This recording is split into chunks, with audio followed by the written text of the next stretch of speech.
the fin. This is the part that I'm the most disappointed by. Hey everyone, it's me, X-Canadenzas. Welcome to my channel, or welcome back to my channel. If you're new here, I post new doll-related videos almost every single day, and today's video is going to be an unboxing and review of the Mattel Deluxe Mermaid Ariel doll. I got this doll on Amazon and I paid $45 for her, and I'm so excited that this doll was an option. Let's see if she's worth the price, because I already have the just regular live action Ariel doll that Mattel made, and I was left wishing a few things were different, so I'm really glad that there is a higher price point option, and hopefully her quality matches up with her price. So see, Deluxe Mermaid Ariel, little blurb about the story in several languages.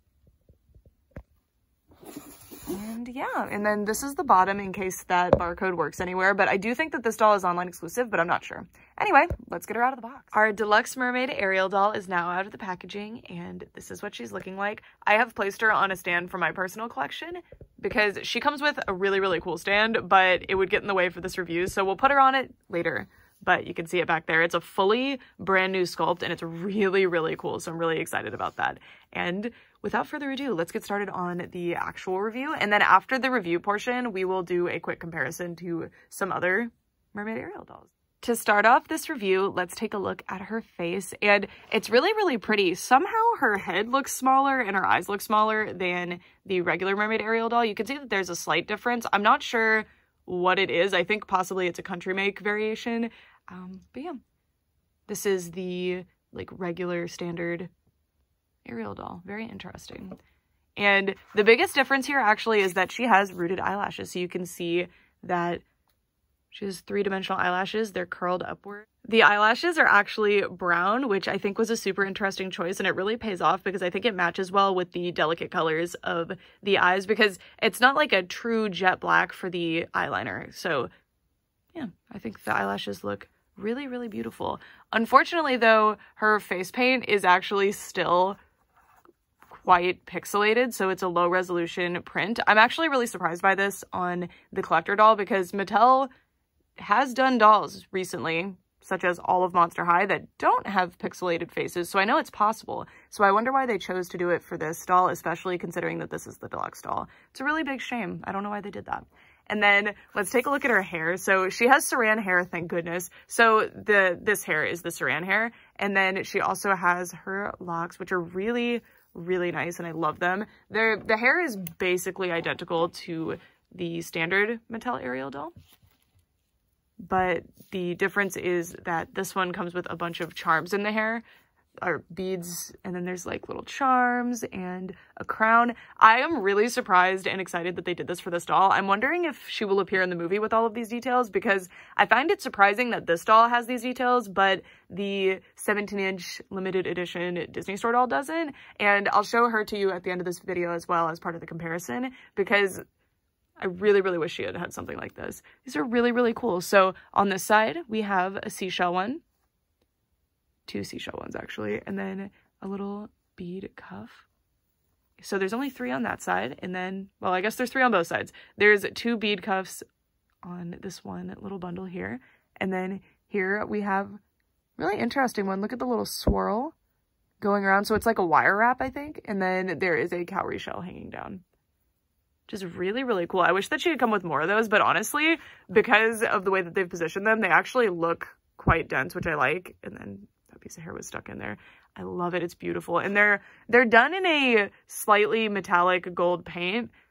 I think it looks really, really good. It looks like aged enough, like under the sea enough. I don't know. I don't know how to describe it, but I feel like if these had been plated, it would not have looked this nice, which you will never catch me say normally. And then her crown. So here we have 2 seashells, little scallop shells, and then a bunch of bubbles and pearls. I mean, I think these are intended to look like bubbles, and then these are like pearl strings.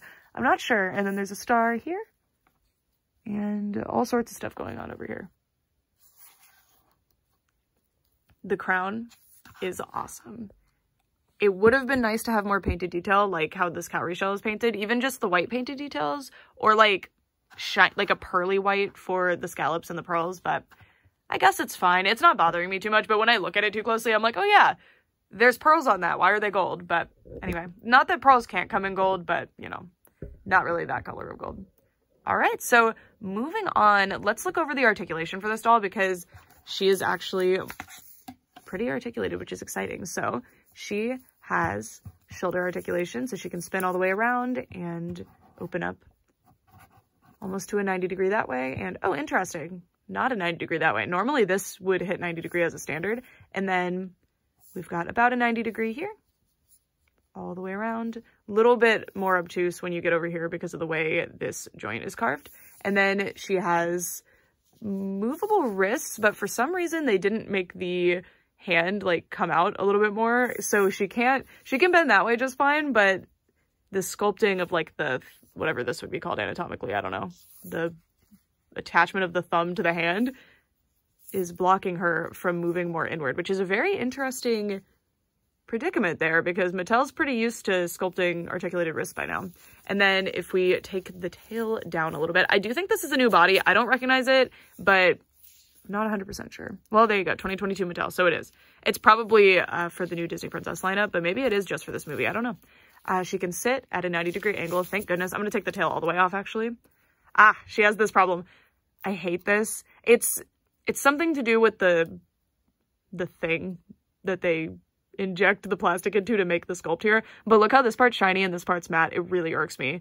And you can see it here too. So weird. I really want to know why they do that and if it's just like a really difficult fix to not do that or what. Anyway, she can get to here. She can also spread her legs out a little bit. And backwards, she can't really go as far, which is actually a huge disappointment because in this case, we're looking at a mermaid doll, right? So you want to be able to get more movements than maybe is supernatural on a human body. I don't know, but it's fine. This body provides enough movement where I'm happy, but there is room for improvement. And then 90 degree at the knees. She can rotate at the knees, but because of the sculpt of the knee being diagonal like this, causes the leg to go outward like that. So yeah, and the knees are very, very unusual actually. So with monster high dolls, you can actually see part of the knee joint when the knees are straight, but in this case you can't because they've sculpted the kneecap over it, and that does limit some movement, but it's quite nice. I'm wondering what else this body is going to be used for because the underwear is not explicitly Ariel, and there is no sculpted bra. Oh, and the head can tilt really nicely, which thank goodness, because a lot of dolls recently have not been able to do that. She also has this bracelet that is meant to look like 3 bracelets, and let's take a look. It's got like a coral situation with a big pearl and just 2 little open bracelets. I don't know how to describe that, but it's like there's no closure. You just kind of squeeze it onto your arm. Very cute, and I'm glad she included them. Or the designers. I'm glad the designers included them. And I'm glad you put them on this morning, Miss Ariel. You look beautiful. Oh my god, this doll's so pretty. Wow.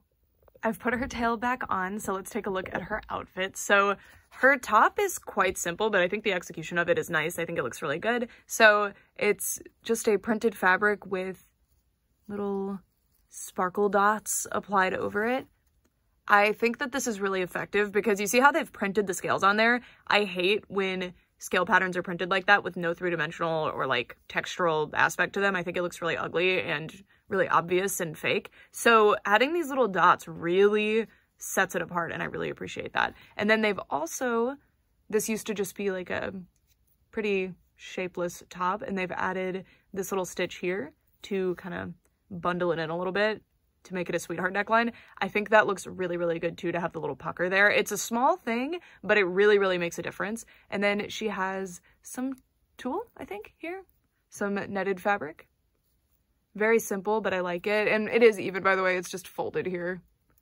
And there are little clear straps to keep it up, but you could cut those if you don't like how they look. I think the top would stay up just fine. But yeah. See that printed pattern? I super like that. I think that this was really, really clever. It keeps the costs down, which I'll get into that later, but it keeps the cost down while still making it look nice. And then the tail on this doll, I'm a bit disappointed, to be honest. So I do really, really like the way that they've done the scale situation here, but I almost wish they had done something more like the top. So it's just a like really cool ombre fabric. Like I really like this green to pink situation. I think it looks beautiful and it somewhat matches the official design for the tail, which I like. And I really like that they didn't just print details on like they did with the, I mean, this is like printed on the actual doll, but you know, like if they had printed this on fabric, I feel like it would not have looked as good. So I really appreciate that they did not do that. But I think this like completely undetailed fabric behind here just makes her end up looking quite plain. And I mean, these being shaped like scales is very cute. And I do very much appreciate that they are not necessarily three-dimensional, but they add a different like finish and texture to the outfit, which I really like. I also really like the tail belt thing, which is also done in what I think is tulle. It's like, it's too rough to be organza. It's some kind of netted material. I don't know. Interestingly, it's attached underneath, under the serge line, under the like elastic that makes it stretchy, which is very interesting because that means you can see the serge line where this could easily have covered that. And normally it seems like they do. So very, very interesting choice. And I really like the shape of it in the back and the way it comes in the front. It's a very, very cute execution of that there, but the serge line is very, very obvious underneath it. All right, and then moving it down a little bit more, we can take a look at the little side fins. I really like these. These are official to the design, and they're very, very cute. Just little tulle fins. Now, these on like a doll that would be played with a lot would probably get shredded pretty fast because tulle is not the best material and you can't really hem it. I mean, you can, but it would look really bad, so I'd prefer that they don't. But anyway, it looks really, really nice, and it would stand up to like light play. And then the fin. This is the part that I'm the most disappointed by. I think the rest of the tail worked just fine for me, but this fin is extremely cheap and lazy, in my opinion. So I really like this tulle area, and I love the way it's laser cut. It looks beautiful. You can see in the way like the fabric curls on itself, it's really, really nice. Look at that. And this tail is like a mermaid dress thing, which I don't like. I do not like it. I don't understand why they didn't just put it all the way down to the toe. It's a very, very weird decision because this is supposed to be a mermaid Ariel doll. This isn't supposed to be like some kind of prom dress situation or like costume. I don't know what the deal with this is.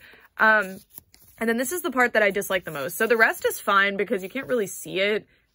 It's still lazy and it doesn't look the best, but it's not visible from the front, so it's not a big deal to me. But this is just this printed satin with the design on it and then laser cut.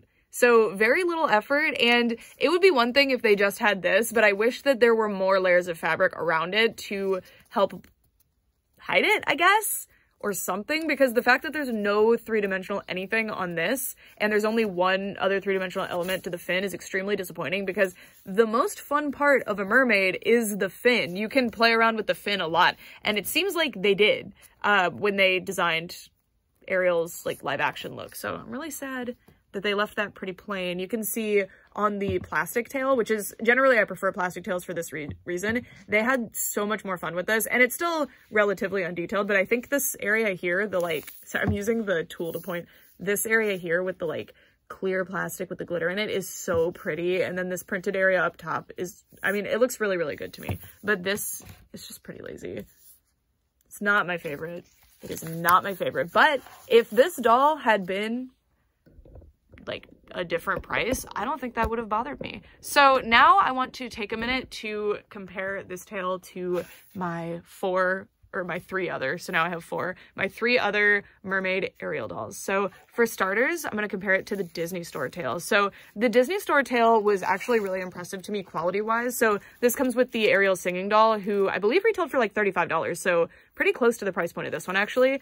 And I was very disappointed with the fabric they used here. I think that it looks very costumey, whereas this fabric actually looks a lot less costumey, but it's basically done the same way. The thing that makes it look less costumey is that you don't really see this used on costumes, to be honest with you.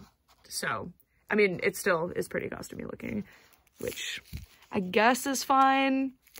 And this tail actually has this really cool back fin, whereas this one does not. I'm not actually sure if the back fin is canon to the movie or not. I don't I don't know. I'm trying not to watch too many of the trailers and stuff and look too closely at the tail because I really want to be surprised when I see it in theaters. So anyway, then she has this really nice fin on this doll. So this tail is extremely lackluster and pretty lazy too, honestly. Other than this, pretty lazy. And it's not even like accurate because I'm pretty sure the design has these side fins here. But anyway, this, oh my God, 10 out of 10. This is undetailed.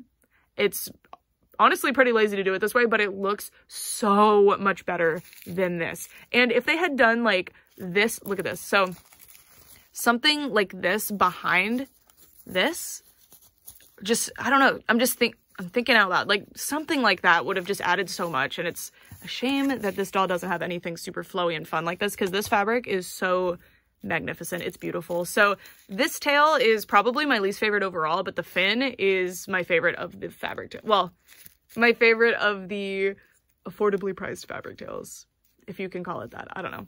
Also, really quickly, I wanted to show you the top from the Shop Disney singing doll as well. Here it is. And I will link the review to that doll in the description if you would like to see it. So this looks quite costumey too. I just don't like this fabric. I just, the mermaid aesthetic stuff is just very like corporate and ugly to me. And this is that fabric. That's why it bothers me so much, honestly. Like, this is the most egregious, the green with the white outlines, but it's here too, and I don't like it. But this trim that they used is so much nicer. So I do actually prefer the top on this one, but the trim here is not very nice compared to this trim. So anyway, that is the mermaid outfit from the live action Ariel doll. And this doll, by the way, for $35 or $40, however much she retailed for, comes with 2 outfits and sings. So that's something to note. Okay, now I've kind of been comparing her throughout this review, but this is the other Mattel Ariel doll that I have. There are other ones, but it seems like the one like tail option that I'm missing so far is the plastic tail with the fabric fin, but I'm pretty sure the fabric fin is this exact fabric. Maybe it's some kind of neoprene instead of satin. I hope so, because I do not like satin, especially printed satin, but anyway, this is better to me. I like the fabric tail, and I think the interesting thing is that I think a fabric tail can have so much more going on because you have the opportunity to have like really interesting flowing elements and different textures and things a lot more easily than a rigid plastic tail. I do really appreciate that this plastic tail has this kind of gummy see-through material because it really, really helps this tail stand out as opposed to other plastic-tailed mermaid dolls where it's just the sculpting and the painting that does the job. So this is actually really, really fantastic, and that's why this tail is better to me. I just really like that. Also, although the printing is pretty low resolution, you can even see like ink lines, which is really weird. Not my favorite. I think this looks a lot better overall. But, I mean, obviously you're going to be able to get more detail on something like this, and I don't want to knock them for not doing printed fabric here because I'm not a printed fabric person. I mean, I guess this ombre is probably a printed fabric, but I don't mind if it's a gradient that's printed on, but I would mind if this was printed onto the fabric. I think it would look really weird. Anyway, oh, and then the top. Boo, don't like it. Boring. All right, then this is kind of an unfair comparison. So this is the 17-inch limited edition doll from the Disney store who retailed for $150. So we've got a 3 times price difference here. So I'm just showing her as another option because she's actually done pretty similarly, and it's kind of hilarious. Oh my God, I just realized anyway. That is so much lamer of a trim than the other Shop Disney doll had. That's so interesting. This is that same situation with the top where it's like costume fabric. So I by default prefer this one, even though this is like not as good of a material. Anyway, so this tail is done with sequin fabric. So this is some kind of custom fabric. It's really fantastic. So it's got the green to pink ombre, but then there's like sequins. It's beautiful. And then I love the way that they did the back fin, which is notably absent from this one. If that's part of the official design, then I'm surprised. And then this is probably best case scenario for the fin. It's beautiful. So just 2 layers of beautiful, beautiful material. It's fantastic. Love it. So yeah. Oh, and I was saying, it's so weird that this doll doesn't have hair accessories of any kind. She doesn't have the crown. She doesn't have the hair accessories. So maybe the hair accessories aren't in the movie. Again, if it's in the trailers, you can let me know, I guess, but I just haven't been watching the trailers because I want to be surprised. But yeah, really, really interesting. I wish that this one had had the little beads and cuffs and little trinkets and things in the hair, because that would have really helped her stand out, because I feel like this doll was not worth her price point and was not very detailed. And I thought it was because they're trying to be movie accurate, but I would assume the Mattel doll is also trying to be movie accurate. So that's super interesting. All right. Now for something no other live action Ariel doll so far has come with, which is a custom fancy stand. So the 17-inch Disney doll did come with a stand, but it's like a clear undetailed stand. This stand is this amazing watery swoosh thing. And it looks like there's 1, 2, 3 different pieces. So there's the base, this part of the swoosh, and then the top part. And then there's a little stand clip here. It looks like you could get that out with boiling water if you so desired. I super like this stand. It's the material they used to like create the product, like this plastic, I don't know, is beautiful. And I love the bubbles in it and the different little like water sculpt. I don't even know where to begin to describe this, but look at it. It's beautiful. It's beautiful. I love this. I love a unique stand. I feel like most dolls, even collector dolls, do not bother to do this. And this doll is not marked a collector doll on her packaging, by the way, which is quite interesting, because I feel like with her price point, that's the only thing you could really consider her, because for a deluxe doll, generally that would be like a $25 doll as opposed to the $15 doll, which is this one. So very interesting. It doesn't seem like there's a regular deluxe option. We just jump straight to $45. I guess that is the deluxe option in this case, but it's quite a price jump. Quite a price jump. It's like a 3 times price difference. So here she is on her stand. I really like that it makes her a lot taller than usual, although she might not fit on your regular doll displays. You might have to adapt your displays for her. And I want to see if my plastic-tailed Ariel would fit, because I might actually end up displaying her on here because she doesn't fit on a standard doll stand, and the deluxe one does. Aha! So she can go on there. So there you go, guys. Any doll that has a similarly sized waist to a Barbie doll will fit on this, by the way. So yeah, she does fit actually, and she looks quite nice on here. So because this doll has this big old bottom fin here, she can't really stand on a normal stand with the waist clip. So you have to put it around her knees, which makes her really tall. So it's actually quite nice to have this watery stand. God, I wish they sold it separately. And let me show you like the full glory. So you just snap her right in. It really works well, and it holds her securely while also like letting her out of it pretty easily, because this clip it's really nice. Well sculpted, well done. So that's what she looks like. You can fluff this out a little bit. There we go. Oh wait, it's kind of supposed to be in the front, isn't she? Okay, there we go. That's what it's supposed to be like. Okay, so this stand is so cool. I think the doll is really nice. Okay, we're gonna get into some final thoughts. The doll is fantastic. She's an absolutely beautiful doll. If we ignore the rest of the context, which is the price point, this doll is fantastic. I think she is unskippable, but if we get to the price, I'm confused.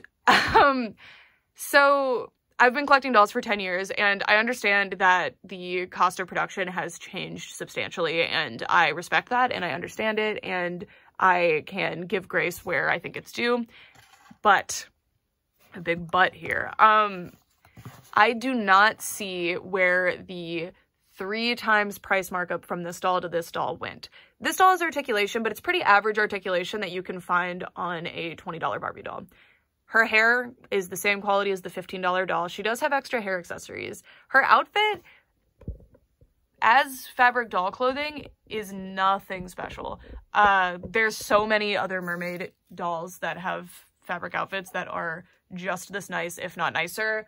All of Mermaid High, for example, which retailed for, I believe, $20, perhaps $25, was this nice. I guess not with this shiny stuff, but that's not a big enough difference to constitute double the price of a Mermaid High doll. So I'm left here confused, because I feel like I'm looking at a really nice deluxe option, but a $25 or $30 deluxe option. I don't feel like I'm looking at a $45, almost $50 deluxe option. Usually, for dolls, there will be a budget or slimline doll that is anywhere from $10 to $15. And then there's like a deluxe option that comes with some extra stuff or has some quality improvements for about $25. And I don't know. This doll feels like the $25 option. If we look at a Monster High doll made by Mattel this year, they come with about this much stuff, if not more, and they're $25. And then the Skulltimate Secrets dolls, also Monster High by Mattel this year, come with that big locker, 2 outfits, tons of accessories, fully articulated doll, the same amount of articulation as this doll, except also with a chest joint, which I think would have been awesome on this doll, by the way. They don't come with a stand, I guess, and this stand is cool, and I would pay, I don't know, like a $10 markup for the stand. So if this doll had been $30, I would recommend her 100%. I would say that this is a true, like, non-skippable doll, a fantastic, like, entry in Mattel's doll catalog. And I still think this is, design-wise and execution-wise, a really, really fantastic doll, and I don't want this to be misconstrued, but I'm really questioning why her price is what it is. And I don't want to give it to licensing fees either, because if this doll is $15, that means the licensing fee was covered in the $15 price point. So I can't imagine that the licensing fee was so much higher for this doll. I don't know. One theory I have is that because she's an Amazon exclusive, Amazon set the price and this wasn't Mattel. So I have heard of this happening with other companies when I've spoken to people who work at other companies. They go for a certain price point and then the retailer sets a higher price point, which upsets the consumers. So, and that actually has happened with Amazon before. So possibly this doll was actually intended to be a $25, $30 doll and Amazon raised the price, but that's just a theory that is not confirmed in any way. That's just me speculating, because in good faith, I can't fathom this doll being considered worth $45.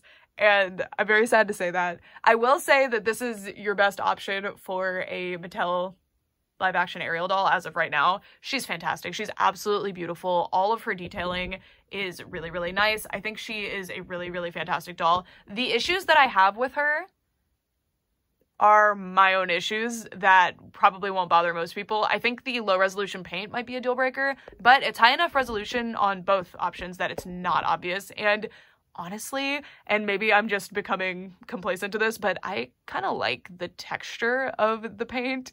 I don't know. I think it makes the eyes look really cute and friendly and not as like bold and like artificial. I don't know how to describe it. But when printed makeup and printed faces are kind of like decent resolution, I'm okay with them. So this actually doesn't bother me. You guys can tell when I'm really, really bothered by pixelated makeup, and in this case I'm not, but I know it is a deal breaker for a lot of people. I think the top is fine. I have no real complaints with the top. I think it could have been better, but it also could have been a lot worse. And then the tail, all of it except this fin, I super, super like.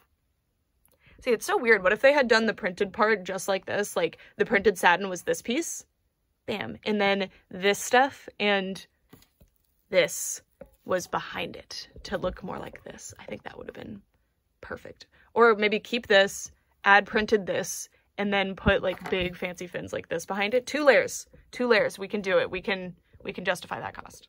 But at the end of the day, as a doll collector and as a doll enthusiast myself, for me, the end all be all is, do I like the doll? Like, will I enjoy the doll? And the answer is yes. I really, really like her, and I'm really excited to add her to my collection. I think she's absolutely beautiful. I love her stand. I think her design is really well done. The rooted lashes were a really, really nice touch that I actually neglected to mention earlier as one of the positives during my little rant. So that's also really nice. And it's very uncommon on like modern Mattel dolls too. And I will enjoy her. There's nothing that will truly, when I'm holding the doll and just like playing with her and interacting with her, that will genuinely turn me away. I genuinely really like her. So there's that. It's just as a reviewer, I really need to like go into my thoughts on the price point and stuff. I hope you understand that. Anyway, that's it for this video. I'd love to know what you guys think. And if you have Mattel Ariel dolls that I don't have, let me know if I'm wrong and there's a better one than the 4 that I have so far. The only other one that I'm specifically planning to be getting that we know of that exists is the Ariel and her sisters pack. Not because I specifically want that doll, although I do like that she has an articulated tail. I believe she has a knee joint. I probably would not buy that Ariel specifically, but I really want the sisters, so there's that. Yeah, that's it for all this time. Thank you guys so much for watching. Bye!